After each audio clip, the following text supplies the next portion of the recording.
What's up, guys? Hope you guys are doing well. I'm gonna do a quick video here on eviction process. Here's what I do. Here, I can flip this around. Oh no, I can't. So you can see on the back there, it's just a big piece of cardstock that I put two stamps on. I don't put it in an envelope. It's thick paper, and you can see it just says eviction notice on the front there. So I just bring it out here and stick it in the mailbox. I'll tell you why here in just a second here. You can see. So the reason I do that, it's going to appear at their home. They are going to open their mailbox, and this big, huge, yellow, ugly thing is going to pop out. It's going to say eviction notice on it.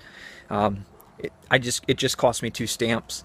Basically, I'm stating on there that in 10 days, if I don't get rent from them, so I own 70 units. If I don't get rent from them, then I will. Then I'm going to go to the courthouse and file for eviction.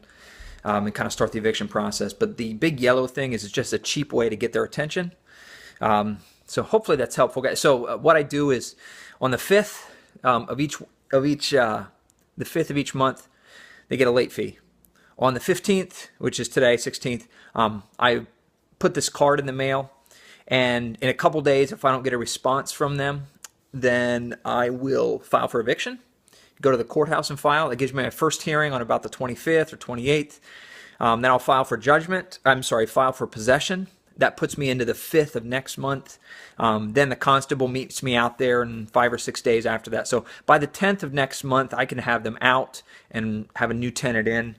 But it just sets a precedent for how to go through it. So if you follow that process, no matter what, and these are 2 tenants that we've communicated with and they haven't communicated back. So again, it's about the 10th or 15th, I'll put those letters in the mail.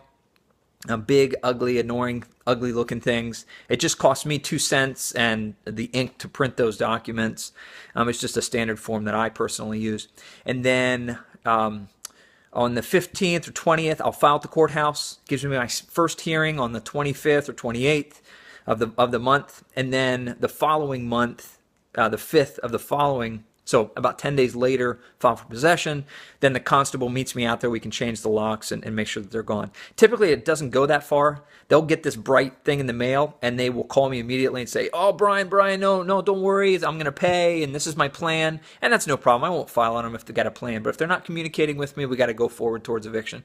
We're either going forward to get current, or we're going forward towards eviction. So the step just takes a couple seconds to print off and put in the mail, but I just wanted you guys to know the eviction process. Hopefully that's helpful for all you guys that own real estate out there. I typically have my management companies do this, but I'm selling this particular property, so I stopped with the management company until it gets sold. Settlement's scheduled for 2 or 3 weeks out. But I just want the tenants to know that even though the management company's not managing anymore, things are still going forward with the property. They still got to pay their rent. So hopefully that's helpful, guys. Have a great day. Keep moving forward.